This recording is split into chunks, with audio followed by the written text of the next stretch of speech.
Programa Ponto de Vista com Nelson Freire. Oferecimento: Sistema Fé Comércio RN, trabalhando para o desenvolvimento do RN. Consórcio Eldorado, quem sonha junto, realiza. Esterbom, é Esterbom. Sicredi, pode sonhar, juntos a gente realiza. Sebrae, a força do empreendedor brasileiro. Vale muito ser Unifacex, a instituição que há 50 anos entrega uma educação de qualidade. Acesse unifacex.com.br. Lemon, sua satisfação é o nosso combustível. O programa Ponto de Vista com Nelson Freire está no ar. O Ponto de Vista de hoje recebe o brilhante historiador potiguar Manuel Cavalcante Neto. Vamos falar sobre vários assuntos, todos focados na história de Portugal e do Brasil no período do descobrimento, entre os séculos XV e XVI. Vamos assistir a uma verdadeira aula de história. Manuel Cavalcante Neto, uma alegria muito grande receber você para esse bate-papo que eu tenho certeza o telespectador e a telespectadora vão absorver bastante o que nós vamos conversar aqui. Quero agradecer por você ter aceitado o convite. É um prazer estar aqui com você, principalmente que é um assunto que eu tenho me dedicado nos últimos, vamos dizer, 6 anos, né, com afinco. Você é reconhecido como alguém muito interessado na história desses dois países. Agora, sua formação originária qual é? Eu sou engenheiro civil de formação e sempre trabalhei, minha especialização maior foi em obras rodoviárias, né? Mas sempre me interessei pela leitura, sempre me interessei em ler sobre a história. Por qual razão ou como surgiu esse seu interesse pela história de Portugal e do Brasil? Eu conhecia os livros de Lenine Pinto e, em fim de 2015, ele publicou O Manto do Mar, que é um resumo de toda a pesquisa dele. E Lenine é o autor da tese de que o descobrimento do Brasil ocorreu aqui no Saliente Potiguar, aqui no Rio Grande do Norte, e há diversas provas comprobatórias a respeito disso. Achei, o livro é excelente, é um livro que merece ser lido por todos, mas eu achei certos hiatos que faltavam ser complementados. Como engenheiro de formação, estudei acima da média muita matemática e muita física e comecei a analisar inicialmente a Carta de Caminha, que para mim é a fonte primária do descobrimento do Brasil, que, embora tenha inúmeras traduções, eu só me detenho a poucas, por causa que há muitas narrativas em certas traduções. Agora, qual a origem da expansão portuguesa, a expansão marítima portuguesa? Portugal é um retângulo no sentido norte-sul, com 92 mil quilômetros quadrados, mais ou menos a área de Pernambuco. Pernambuco é um pouco maior, só que Pernambuco é no sentido leste-oeste, e com 500 e poucos quilômetros de norte a sul, em torno de 200 quilômetros, um pouco menos, de leste a oeste. Então, se nós verificarmos o mapa de Portugal, vemos que ele está voltado para o mar, de costa para a Espanha. É assim que muitos portugueses o definem. Então, nada mais natural do que ele procurar o mar para tudo, desde o século XI, com as famosas pescarias de bacalhau lá no Mar Nórdico, tudo. Além disso, com isso ele foi aperfeiçoando os seus barcos, seus navios. Por ter essa posição geográfica, olhando para o mar, foi isso que fez com que Portugal se dedicasse à navegação? Certo, porque ele só tinha um vizinho, sempre só teve um vizinho. Espanha. Certo, diferentemente de outros países, né? Então, sempre houve um embate, embora as famílias se relacionassem, né? Por exemplo, Dom Manuel Dom João II eram primos de Isabel, a católica rainha de Castela. Então havia uma interligação muito grande de parentesco entre reis e rainhas, não só em Portugal e Espanha, mas em toda a Europa. Por isso que talvez fosse melhor se aventurar no mar do que criar embaraços com os vizinhos, cuja aproximação de parentesco era tão aguçada. Exatamente, isso dava uns problemas, porque principalmente, vamos dizer, na época das sucessões, né? Porque, vamos supor, um nobre de Castela ou de Aragão, depois, queriam recorrer ao trono de Portugal. Assim como os portugueses também queriam recorrer ao trono de coisas. Então, houve diversos embates que só foram resolvidos mesmo praticamente, definitivamente, meados do século XIV, que Portugal se tornou realmente uma nação, embora os espanhóis, Castela e Aragão, ainda fossem dominados pelos mouros, que só se libertaram em 1492. Portugal se libertou em 1183, salvo engano. Os mouros tiveram uma história na Península Ibérica muito grande. 700 anos, do século VIII até fim do século XV. 1492 foi foi a expulsão definitiva dos mouros lá de Granada, certo? E se percebe isso através da própria arquitetura. Claro, e foi não só a arquitetura, vamos falar fugir um pouco, mas o avanço na agricultura, o avanço na astronomia, avanço na engenharia, que eles tinham um nível de formação muito elevado em relação aos ibéricos, a verdade é essa, e também aproveitaram muitas coisas feitas pelos romanos, que ocuparam a Península Ibérica no início do milênio, e pelos visigodos, que eram nórdicos, que foram os últimos guardiões da Península Ibérica até a chegada dos mouros. Como era a cartografia nos séculos XV e XVI? Bom, não existia imprensa. Tudo era desenhado em pergaminhos, certo? E os mapas eram chamados portulanos. Portulanos não tem nada a ver com o termo Portugal. Era o nome dele, é um substantivo e tal. E esses portulanos, eles faziam os mapas que eram a navegação de rumo.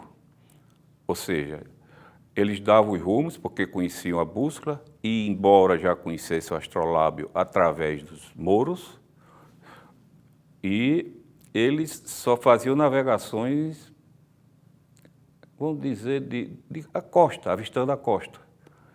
Quando era obrigado a navegar à noite, navegavam muito pouco, eles sempre procuravam parar, eles navegavam seguindo unicamente a direção da bússola, que a bússola já existia e já era bastante usada. Em navios muito precários, que havia desvios, uma certa coisa, então era navegação seguindo um rumo, sem cálculo de latitude, sem cálculo de posição, sem conhecimento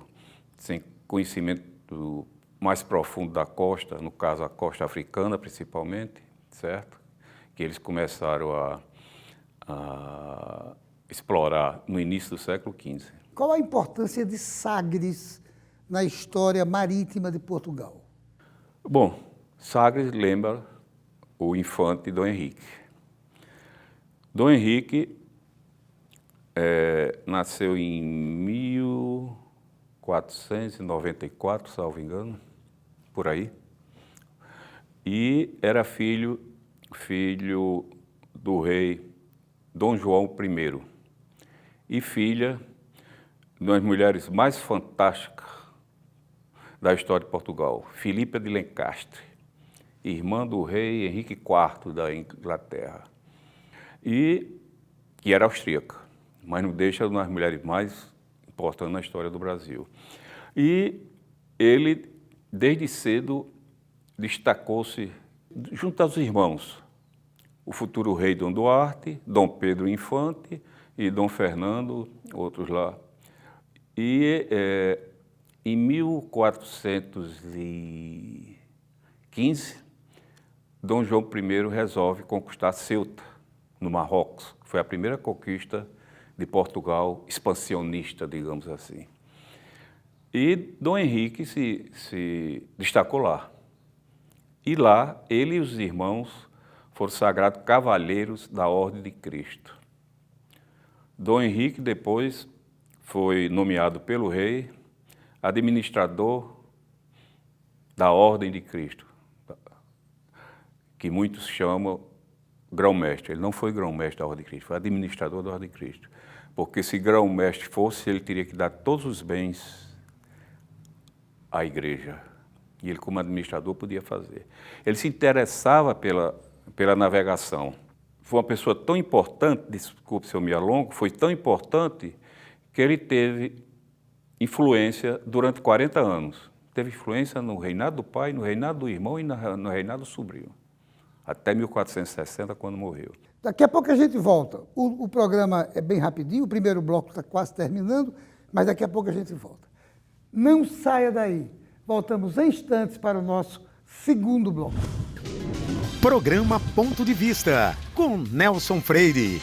Você que é empreendedor da Zona Norte, sabia que o Sebrae agora está bem pertinho e com toda a estrutura de um dos maiores shoppings de Natal? A loja do empreendedor reúne tudo o que é preciso para abrir ou regularizar uma empresa junto a todos os serviços do Sebrae. É tudo o que você precisa para aperfeiçoar o seu negócio com ajuda especializada. Zona Norte, visite a loja do empreendedor, uma iniciativa Sebrae e Prefeitura do Natal.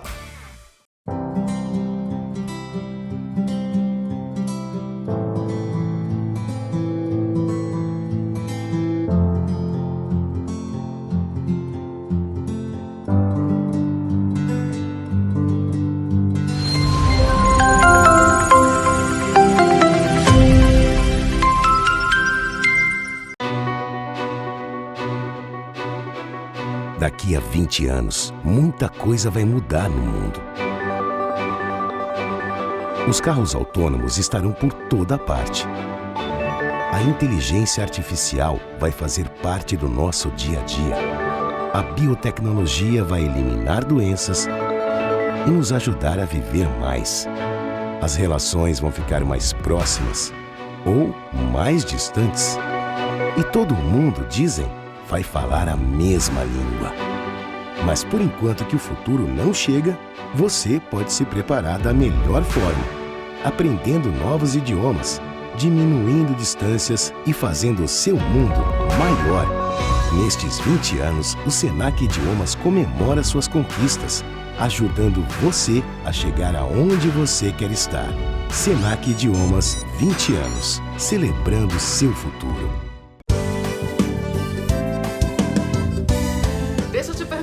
Quem não gosta de ter segurança financeira, poder fazer planos ou ver a sua empresa dar certo?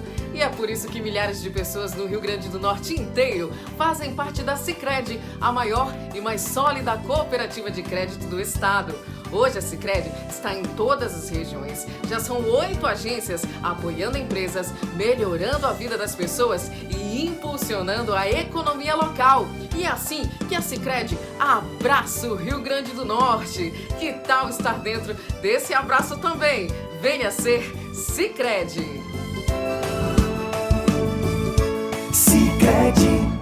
Sabe por que escolher um dos postos Lemon? Tem sempre um no seu caminho. São 6 unidades pertinho de você. Posto Pinheiro Cidade Satélite, Posto Pinheiro Neópolis, Posto J Flor 2 Quintas, Posto J Flor 2 Tic Sept Rosado, Posto Boa Praça Alecrim, Posto Potengi Bom Pastor. E mais, aqui você encontra combustíveis de qualidade, Wi-Fi na pista, bom atendimento e toda a comodidade necessária. Além de atendimento 24 horas. Postos Lemon, a sua satisfação é o nosso combustível. Você sabe por que vale muito ser Unifacex? Somos uma instituição potiguar que atua no mercado há 50 anos, trabalhando a serviço de uma educação de qualidade e inovação. Fomos eleitos o melhor centro universitário do Brasil por 2 anos consecutivos. Acreditamos que o ensino de qualidade se faz com uma boa estrutura e um corpo docente qualificado. Por isso, oferecemos aos nossos alunos uma formação completa, aliando teoria e prática por meio da nossa estrutura, que conta com biblioteca, laboratórios equipados para todas as áreas do conhecimento e as clínicas escolas de fisioterapia e odontologia. O aluno também recebe todo o suporte necessário para o ingresso no mercado de trabalho, através do nosso programa de estágio, garantindo toda a segurança necessária para o seu início de carreira. Venha nos conhecer e dar início à sua graduação. Já estamos com matrículas abertas. Programa Ponto de Vista, com Nelson Freire. Voltamos ao bate-papo com o historiador Manuel Cavalcante Neto. Neto, nós falamos no final do primeiro bloco sobre Henrique, sobre Sagres. Eu queria saber quais eram os tipos de embarcação que havia em Portugal naquela época e como era a política náutica portuguesa no século XV. Os portugueses antes tinham embarcações menores, era a barcaça e outras lá. E aproveitaram a caravela, que era de origem árabe, certo? Que usavam, era de baixo calado, usavam a vela triangular, conhecida como vela latina. Na realidade, isso é um aportuguesamento do termo latrina, 3 lados. Aportuguesou-se para a latina, deixa para lá. E essa vela, esse velame, dava condições de navegar de bolina. Navegar de bolina e navegar em zigue-zague, ou seja, contra o vento. E isso foi um avanço muito grande porque na Rota do Cabo, que era a rota da costa oriental da África, havia facilidade de ir no sentido norte-sul, mas havia dificuldade de retornar no sentido sul-norte. Então, eles tinham que fazer navegações de zigue-zague, ou seja, navegação de bolina. As velas retangulares, quadradas, que eram chamadas velas redondas, porque elas estufavam e ficavam arredondadas, por isso eram redondas, não permitia isso, que não dava essa mobilidade às embarcações. E o português teve um avanço nisso considerável e, por isso, se tornaram à frente de todos os demais países, porque a construção das caravelas era segredo de Estado. Todas as navegações portuguesas, então, que tiveram sucesso, por exemplo, para a Índia, como é que se deu quando se deu essa chegada de Portugal à Índia? Portugal conquistou Ceuta em 1415 e foi descendo gradativamente a costa da África. Tinha uma meta de, às vezes, quando estava no auge, de avançar 100 léguas por ano, certo? E isso era menos ou mais e tinham problemas do retorno, da ida também. Depois de certo ponto tinha um problema na ida, porque depois de passar do Cabo Verde, aí tinha o problema de descer. Eles pegavam grandes calmarias na costa da Guiné. Mas mesmo assim, em 1487 saiu uma expedição comandada por Bartolomeu Dias, com 2 caravelas, que ultrapassou o Cabo da Boa Esperança, em 1488. Navegou ainda 800 quilômetros na costa ocidental da África, até o local conhecido hoje como Rio do Infante, e teve um motim a bordo, ele foi obrigado a voltar. Isso em 1488. O rei era Dom João II. Em 1400, ele programou uma segunda expedição, que iria sob o comando de Estevão da Gama, e com a participação de Paulo da Gama, seu filho. Mas em 1495 morre Dom João II. A expedição é suspensa, logicamente. 2 anos depois, Dom Manuel toma a expedição para ir, 1497, mas início de 1497 morre Estevão da Gama. Paulo da Gama, que seria o substituto dele, seu filho mais velho, navegador, alegou motivos de saúde que não teria condições de comandar uma expedição daquele porte. E só iria, se fosse comandando uma das naus, o seu irmão mais novo, que não era navegador, Vasco. E assim saiu a expedição de 1400, a primeira armada, porque era para a conquista, não era expedição exploratória. Exploratória foi a de Bartolomeu Dias. Saiu 4 navios, uma nau de mantimentos, que era comum para, depois de certo tempo, substituir a comida faltava, eram longas, e 3 embarcações.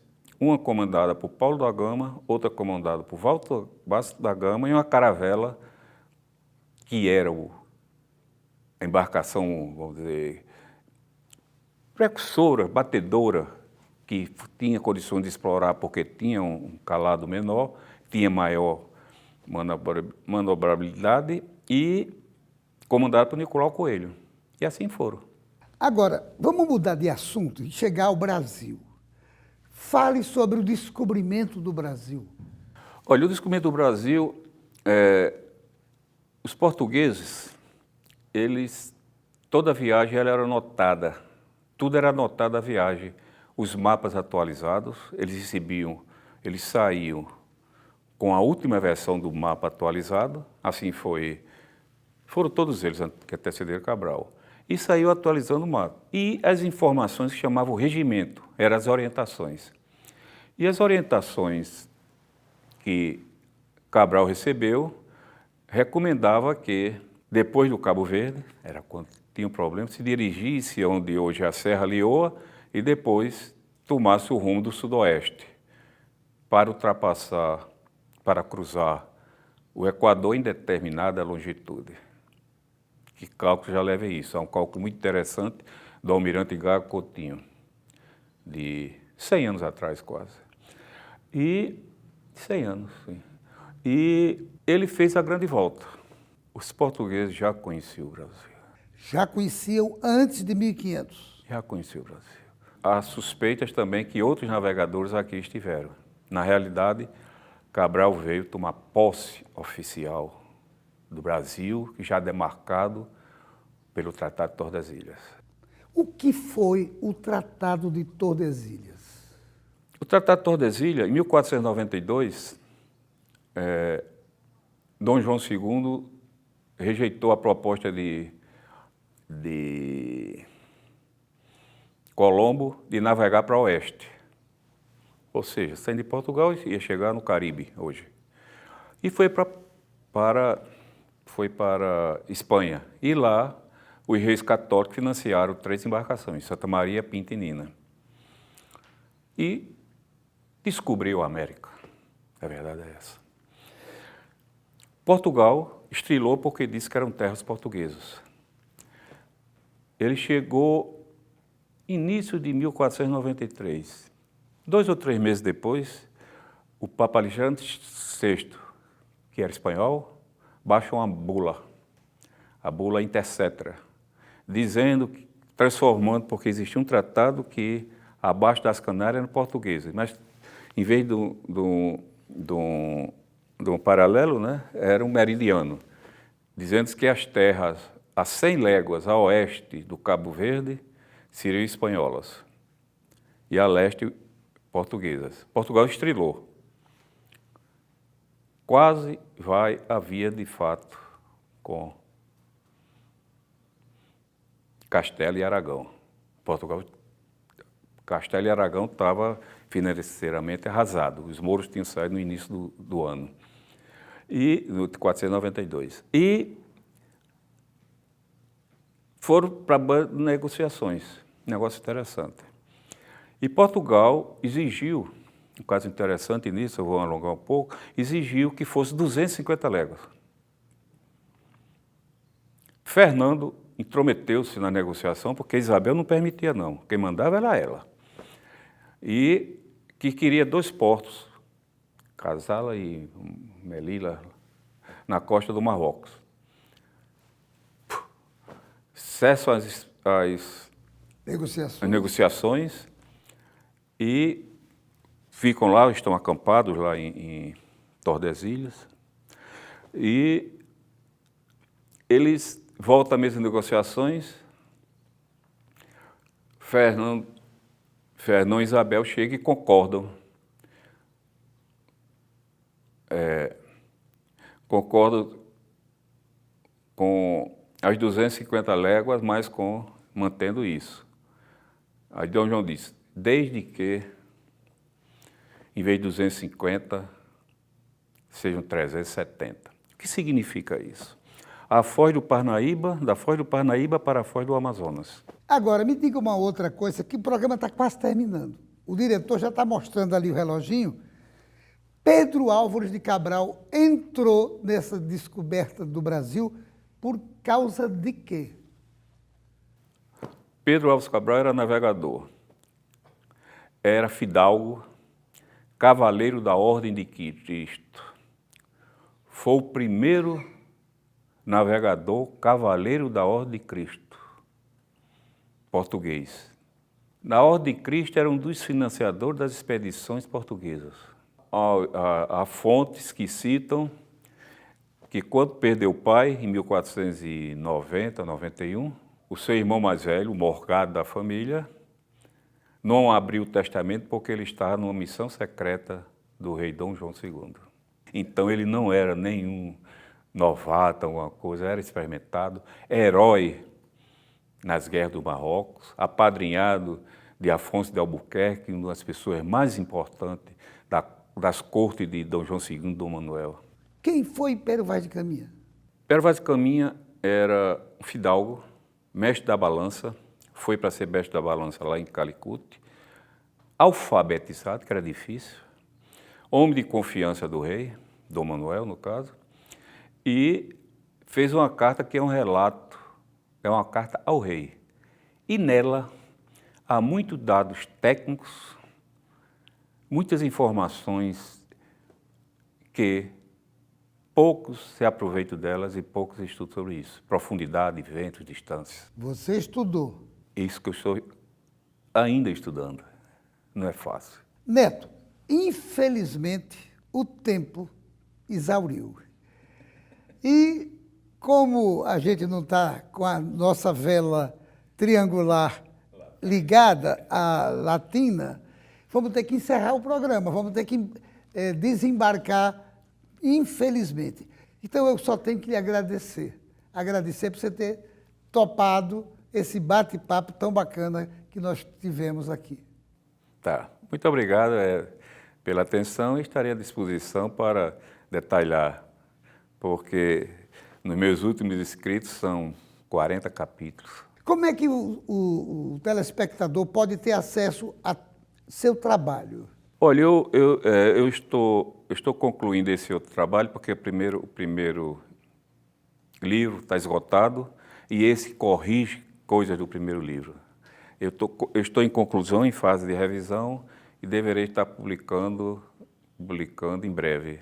Grande sucesso nessa sua caminhada e muito obrigado pela verdadeira aula que você deu hoje, embora resumida a 30 minutos do programa Ponto de Vista. Um grande abraço para você e obrigado mais uma vez. E a você, meu amigo, minha amiga, telespectador, telespectadora, só me resta agradecer pela sua audiência permanente no programa Ponto de Vista. Saiba que no próximo programa traremos outro assunto do seu interesse. Programa Ponto de Vista com Nelson Freire. Oferecimento: Sistema Fé Comércio RN, trabalhando para o desenvolvimento do RN. Consórcio Eldorado. Quem sonha junto, realiza. Esterbom é Esterbom. Sicredi, pode sonhar, juntos a gente realiza. Sebrae, a força do empreendedor brasileiro. Vale muito ser Unifacex. a instituição que há 50 anos entrega uma educação de qualidade. Acesse unifacex.com.br. Lemon, sua satisfação é o nosso combustível.